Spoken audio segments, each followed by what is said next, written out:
Ah, the achievement corridor, a place of great significance. At the end of this hallway, there's a button. Now here's the thing. If you press it, you'll lock yourself out of a certain achievement forever.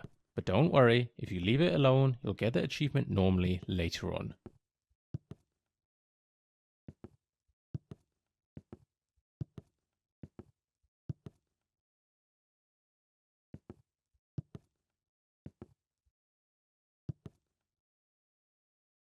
Still here, huh? I mean, I get it. Buttons are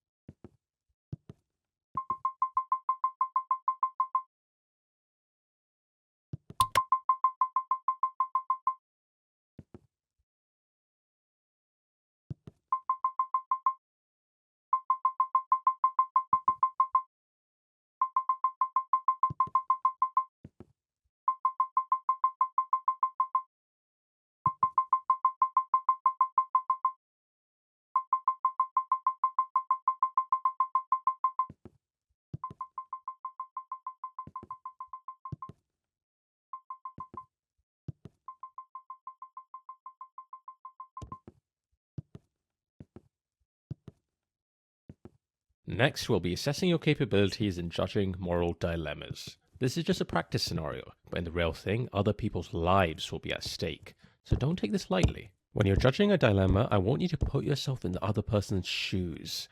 What would you do if you were in their situation? Be honest. Alright, let's start with a classic. You've probably heard of the trolley problem, right? An iconic moral dilemma. Philosophers have quite literally debated this for decades, but let's see what your take is on this issue. The shopper would like to buy some soup. The options are chicken soup or tomato soup, but she only has space for exactly one in her shopping trolley. Which one should she add to her trolley?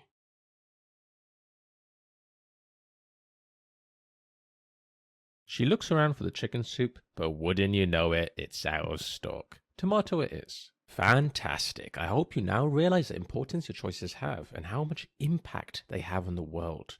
Do you feel you have a good understanding of how judging moral dilemmas work?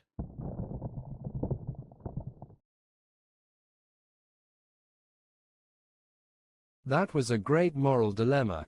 I felt I had agency and made a difference in that person's life. I look forward to completing more moral dilemmas. Moreover, I will work for free and would love to dedicate my life to this job. I'm starting to like you. You might even be in the top 20,000 applicants I've interviewed. Well, top 25,000. Let's be reasonable here. Although, as much as you liked it, candidate, I think we can raise the stakes just a tad. Let's see what else we've got here. This man has hacked into every nuclear arsenal in the world. At the press of a button, he could launch all of them simultaneously, likely resulting in the mass extinction of every living creature on Earth, including all of humanity. Here's your choice. Should he press the button or not press it?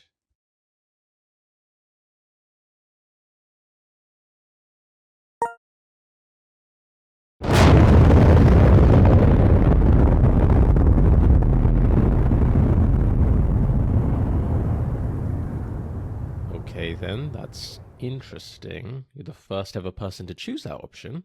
Sure, it's all a matter of opinion, and I can't say one decision is strictly the correct one.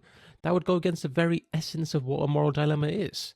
However, maybe we should have a little chat later on about how it's generally not a good idea to, end the world. Okay, here's what we'll do. I'm going to be honest, it's not looking great for you. I'm just about ready to throw you into the incinerator. Throw your application into the incinerator.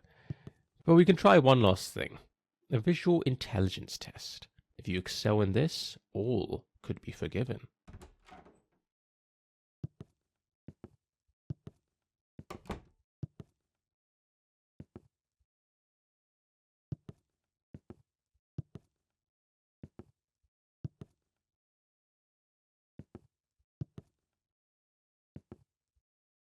What's wrong?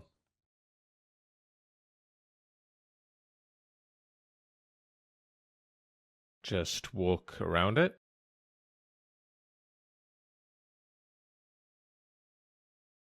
Listen, I'm not going to wait around for you, candidate. Figure it out. I'll wait up ahead.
Candidate, can you join me in here quickly? Don't worry, it won't take long. Alright, look, I think it's time I come clean about something. Let's take a trip down memory lane, shall we? Remember when you used that teleporter earlier and, well, it sent you to what you thought was the middle of nowhere? Oh, what a time that was. You pop... where are you going, Candidate? You can't just wander off during a flashback. That is not how flashbacks work. This is definitely not part of the office. Were you really so bored by my rambling that you invented a whole new section in your imagination? Okay, you've had your fun, but enough is enough. You need to snap out of this right now. Please? Very well, you leave me no choice. I'll just have to scare you out of it. Nothing like a good old fright to wake someone up. And don't get me wrong, it's gonna be a big one. Something that'll leave you traumatized. I'm talking reoccurring nightmares for years. Last chance, Candidate.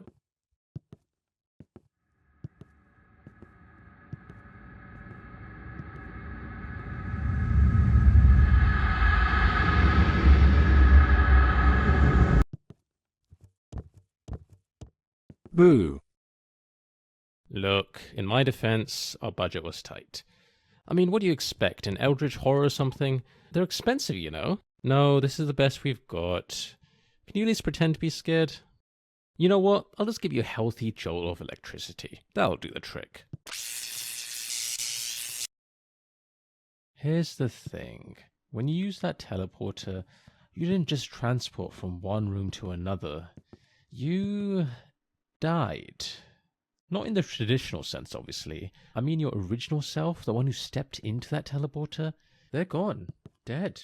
What you are now, well, you're a clone, a copy, a version of the original. It's complicated. The teleport doesn't actually move you. It makes a perfect copy of you at the destination, and while the original body, it gets destroyed. That's just how these things work.